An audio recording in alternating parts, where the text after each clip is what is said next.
Welcome back to another Building Great Marriages video. My name is David Feldman, a licensed therapist, and today we're going to be discussing, should I share my truth? When to tell your partner how you really feel about things, and when to put your feelings on the back burner. Stay tuned.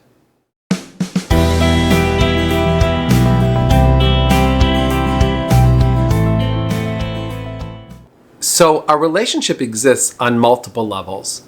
On one level, there's the way the relationship exists for me, how I feel about the relationship, my perspective about you.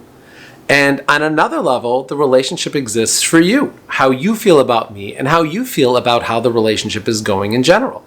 Now, while these two perspectives oftentimes overlap, they're never exactly the same, and many times they're vastly different. See, in all relationships, we experience things together. We may go to the beach together, we can go on vacation together, we could have kids together, we can share a bed together. And at the same time that we're doing this, we experience these things very differently. My perspective about how the vacation went could be vastly different than your perspective of how the vacation went.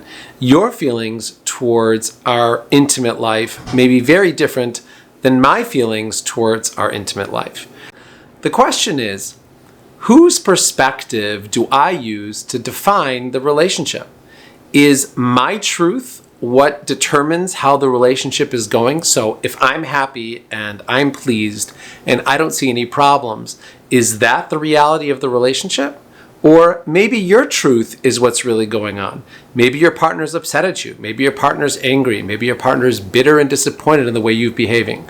Does that mean that the relationship goes according to your partner's perspective? At some point in your relationship maturity, you're going to realize that there are three players in this game: you, me, and us. So who is us, and when did us get invited to this party? In the beginning, when we first fall in love, sparks are flying. I'm so excited about you, and you're so excited about me. You can do no wrong. You are the prettiest girl. You are the most beautiful woman. You are the smartest, most successful, incredible person I've ever met. And vice versa. I'm the tallest man you've ever met. I'm the strongest. I'm going to be the best provider. I'm the wisest, right? And we're just so very much in love with each other. And this serves a very important purpose in a relationship. As a therapist, we're often implored to have couples talk about their origin stories. And the reason why we do this is because when couples think about how they met and how they felt about each other when they first met, they oftentimes come very close together, and it brings a sense of love into the room. However, these feelings are actually not conducive to a long-term relationship. Why not? Because ultimately, these feelings that we have towards our partners in the beginning of our relationship are self-centered. You see, I'm not really feeling things about you. I'm really feeling things about the way you make me feel, right? That's self-centered, and that's not going to serve me long-term, because the second you stop making me feel this way, then all of a sudden, my love for you dissipates. Couples who make it past this phase reach a phase of what's called relationship maturity. In relationship maturity, you start asking things from me that make me feel a little bit uncomfortable, and yet I do them anyways. And vice versa.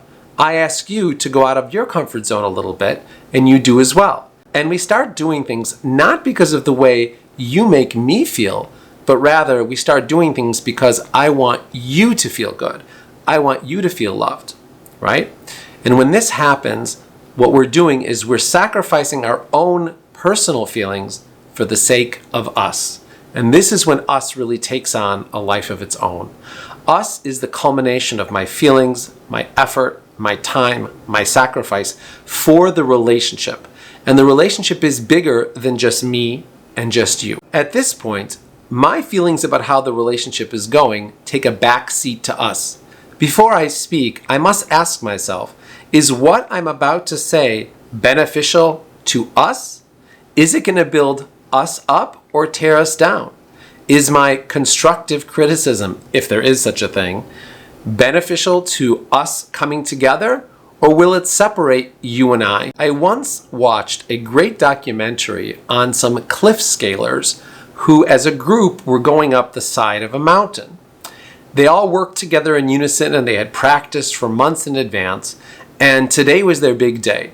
And they all scaled the mountain and they made it to the top, and everybody helped each other out along the way, and the entire team made it, and there was a huge celebration. What was interesting is that once they got to base camp, one of the climbers, it turned out that one of the climbers had this massive cramp in his thigh that needed medical attention. So the other climbers asked him, they said, "How did you make it up the hill with this terrible cramp? And why didn't you say something?" He replied as follows. He said, "It was very difficult scaling that cliff, and at many times I didn't think I was going to make it. I wanted to scream out in pain. But I knew that if I were to share my feelings about what was going on for me, none of us would make it to the top." And this is the way we must look at our relationships. We are a team that is working together. You and I are working to build us together.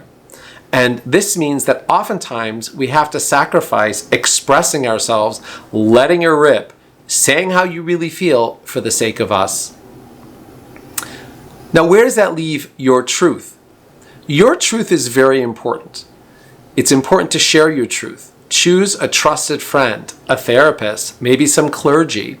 If you have a parent that you can trust is going to keep things private, perhaps you want to share it with them. Also, if your truth includes real grievances about the relationship, it's important to bring up those grievances in a healthy way that can make change. Your truth is important. But when you make us the priority, oftentimes your truth needs to take a back seat to the relationship itself. While your truth is real and his truth is real, it must often be quelled for the sake of your relationship, for the sake of us. And in a loving, committed, long-term marriage, that's exactly the way it should be. Thanks for watching another Building Great Marriages video.